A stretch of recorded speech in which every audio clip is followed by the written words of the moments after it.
Porque eu preciso que tenha texto, eu preciso que vocês gravem muitas coisas que são importantes.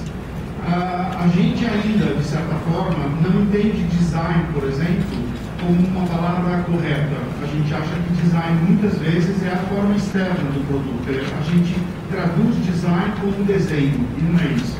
Design, a palavra design, ela vem do grego, e ela significa processo, que é começo, meio e fim. E vai chegar um tempo que vai chegar lá no Bauhaus, em plena Alemanha, e eles vão incluir duas palavras muito importantes, que é forma e função, que vai se transformar em todo o processo de industrialização de qualquer matéria, de qualquer produto que é feito no mundo.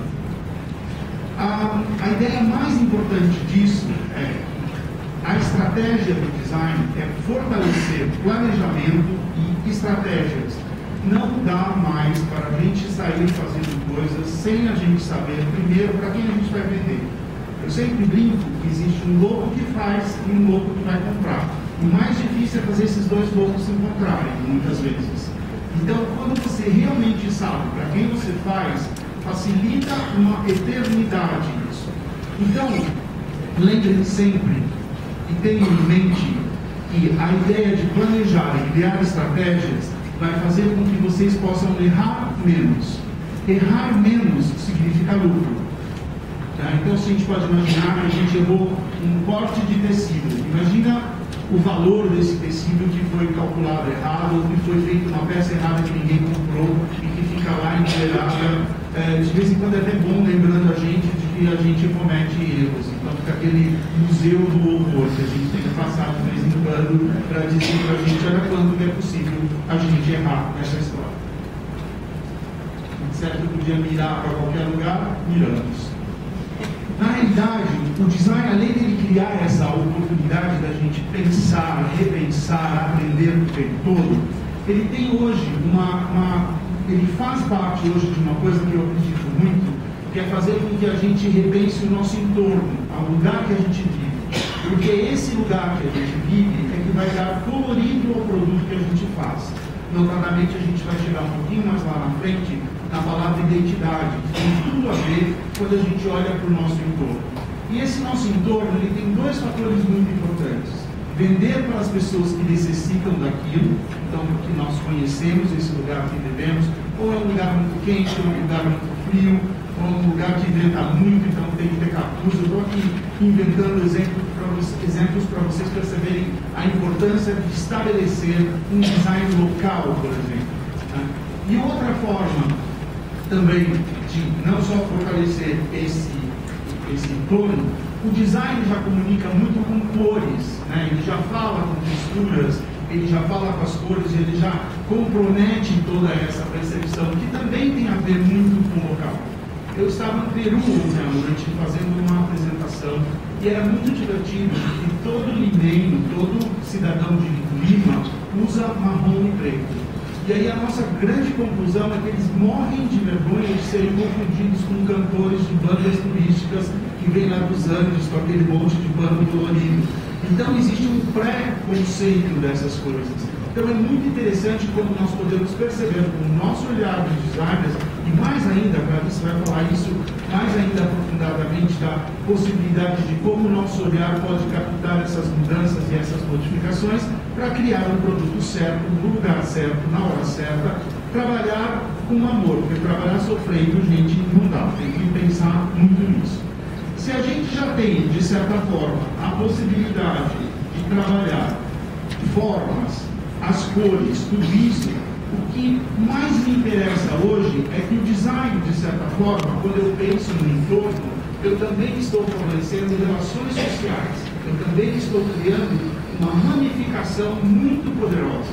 Porque se eu dependo da mulher que faz o crochê X para terminar a minha peça, se eu dependo do fabricante de uma sola que é exclusiva, que ele faz como um processo sustentável, então nós estamos criando uma rede muito poderosa de fornecedores e, ao mesmo tempo, de pesquisadores, de pessoas que experimentam coisas novas, para fortalecer um lugar e para que esse lugar tenha cada vez mais uma identidade.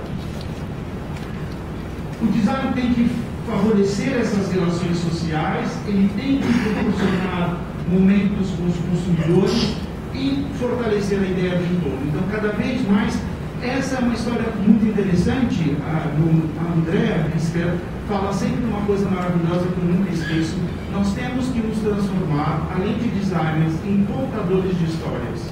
Nós temos que contar histórias. Então vocês ficam imaginando que a gente aqui, no centro do Brasil, quantas coisas nós temos que contar para um monte de gaúcho que não sabe de peculiaridades que acontecem aqui. Então, se esse produto se encarrega de levar essa mágica, é claro que a gente vai vender coisas mais para eles, mais coisas para eles, por exemplo. E também vamos comprar histórias deles. E também vamos comprar histórias de outros lugares, porque tudo é igual. Tudo já está absolutamente não só globalizado, mas também massificado. Um produto verdadeiro é um produto que tem alma, é um produto que tem história, é um produto que fala através da sua forma, da sua cor, da sua estrutura. É isso que é importante, extremamente importante na valorização do design. Então, um novo desafio, para mim, assim, na minha maneira de pensar, está aqui, que é provocar respostas emocionais mais profundas, intensificando a busca da originalidade nos produtos, fortalecendo assim a identidade. Vender a mesma coisa, eu diria para vocês, às vezes, para quem planta soja, para quem planta algodão, o outro que é commodity, é tudo igual, tem um preço regulado por bolsas, pelas bolsas de Chicago e tudo mais. Nós que fazemos moda, por exemplo, se nós fazemos um produto que é cópia de um outro produto, nós vamos concorrer na hora da venda por ser mais barato, porque o nosso concorrente, de certa forma, consegue, através de um processo, tirar ali R$1, R$2 do produto. Então, você vai perder justamente por causa dessa troca, dessa informação que ele tenha melhor. Mas se seu produto tiver as mesmas ideias, as mesmas funções, mas uma característica muito mais rica, com certeza você vai vender por um outro preço, porque o valor percebido desse objeto vai ser completamente diferenciado. Então, hoje, no que eu imagino, a identidade, que é esse conjunto de signos que são super importantes, que significa marca, que significa da onde a gente é, o que significa a nossa cara. Nosso DNA, por exemplo, é uma palavra muito comum para a gente falar sobre isso hoje. E todos os significados, os conceitos e todo o conteúdo. Então, não é fazer por fazer, mas fazer para contar uma história, para explicar por que você fez aquilo. Quem faz moda, na realidade, como eu faço, seria muito fácil explicar a nossa profissão. Nós fazemos frente, costas e duas mangas. É isso que nós fazemos. A gente não tem ninguém com um corpo transformado, que muitas vezes a gente precisa criar. A não ser aquela cultura, como delegação que tem esse poder, mas na maioria das vezes nós fazemos duas mangas, uma frente e umas costas. E o que muda a cada estação é a emoção que você aplica nesse produto. É a história que você aplica nessa camiseta. Então é a mesma camiseta, só que você tem desejos de comprar outra e outra e outra, porque a história que está sendo contada por aquela camiseta, em cima da estampa, em cima do bordado, em cima do desenho, traz exatamente esse significado, esse simbolismo que a torna completamente diferente. Então, é muito importante que a gente pense nessa possibilidade de definir pessoas, lugares, produtos e a relação com o entorno, que para mim é absolutamente fabulosa. Muitas vezes as pessoas acham que eu sou a mãe de Nike, qual é a capela mais bonita para minha marca? Sei lá, o mais bacana seria olhar o seu jardim, seria olhar o caminho da sua casa, seria olhar o caminho que você faz para ir para o seu trabalho, seria perceber as cores que estão na natureza do lugar que você vive, porque naturalmente toda a ideia de natureza, mesmo de nascer, brotar, ela está especificada pelo clima, então ela vai fazer parte desse contexto, desse genoma, de toda essa história, e vai enquadrar as cores mais bonitas, pensando sempre nessa questão do entorno. Não podemos esquecer nenhuma herança, que seja heranças culturais, herança dos fazeres. Eu estive no ano passado no Camboja visitando um senhor que deixou sua família em Kyoto e começou a desenvolver a nova seda do Camboja. Isso num processo muito longo, ainda dentro da guerrilha. Para vocês terem uma ideia, na guerra do Vietnã, eles usavam uma espécie de um líquido incendiário chamado napalm, que acabava com toda a vegetação, e a seda do Camboja, na realidade, é tinta com um besourozinho vermelho que vivia numa determinada planta. Seu Kiku Morimoto ganhou um prêmio da Rolex, ele se chama Kiku Morimoto, é super fácil. Ele ganhou um prêmio da Rolex de $100 mil, não é muita coisa. Ele comprou uma fazenda. Hoje, essa área está reflorestada com essa planta, os besouros voltaram e nós temos novamente a seda do Camboja atingida pelos processos originais. E no momento de maluquice, eu perguntei para ele, existe algum desenho, existe algum livro que a gente possa seguir? E ele me disse a frase que eu jamais vou esquecer na minha vida, e que eu acho que a gente tem nesse Brasilzão de meu Deus, em cada cooperativa, em cada rincão perdido no sertão. A memória das mãos. É aquilo que você aprende naturalmente e jamais vai esquecer. É igual andar de bicicleta. Você andou uma vez, depois nunca mais você esquece. A memória de fazer, a memória das mãos é exatamente essa força. E aqui eu queria explicar para vocês um pouco desse sentido de marca, desse sentido de design, por exemplo. A gente hoje tem estudado muito quando a gente fala para vocês Japão, vocês imaginam eletrônicos, máquinas pequenininhas, coisas rápidas. Se eu falo Alemanha, máquinas grandes, poderosas. Se eu falo Itália, luxo, sapato, design, moda, comida. Se eu falo França, perfume, semana de moda, designers, todo mundo quer estar lá. Se eu falo Brasil, samba suave de cerveja. Não é só isso. Carnaval, está misturado aqui, porque samba suave de cerveja já dá uma puta, já tem um carnaval.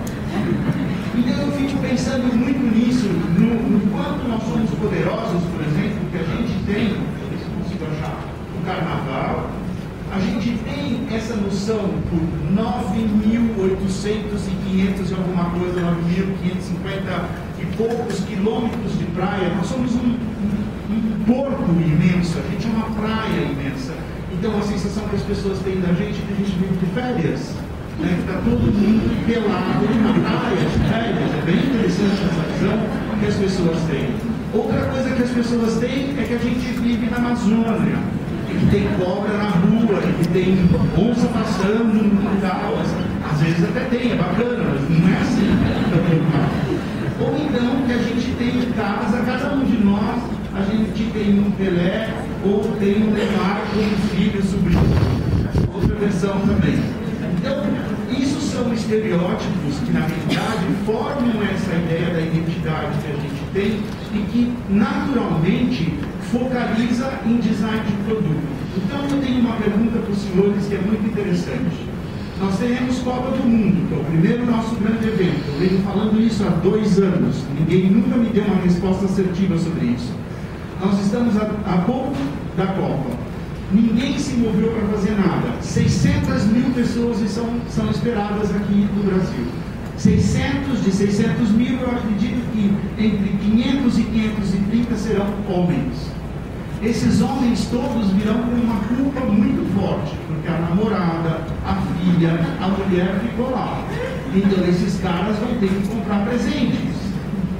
Se cada um comprar 3, são 1.800.000 presentes. Eles vão levar a fitinha do Senhor do Bonfim, eles vão levar a imagenzinha do Cristo Redentor, ou eles poderiam levar bolsas que não tem tamanho, que não tem PMG e cabe em qualquer pessoa, ou eles poderiam levar joias, ou eles poderiam levar outros ativos muito mais interessantes, uma camiseta linda, um lenço lindo, coisas que a gente poderia produzir. Ninguém conseguiu me responder isso há 2 anos. Então eu tenho certeza, como lá em Nossa Senhora da Aparecida, lá no santuário, as Nossas Senhoras da Aparecida já vem made in China, tudo que eles comprarem de lenço, de fita do Senhor do Bonfim, de canga, vai ter a etiqueta made in China. Azar o nosso, na verdade. Quando eu penso nessa questão,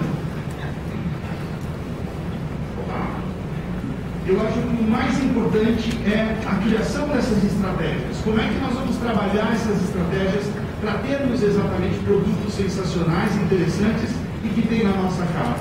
E isso engloba tudo que na realidade vocês já devem dizer na escola, vocês devem escutar muitas pessoas falando. Plano de negócios, pesquisas, estudos, conhecimento das variáveis internas e internas, a visão de mercado, e isso tudo junto leva vocês ao sucesso. A importância da marca, que é intangível, é preciosa, nos identifica, é ela a protagonista, é ela o reflexo da energia criativa de um grupo de pessoas, porque prestem atenção também quem é disposto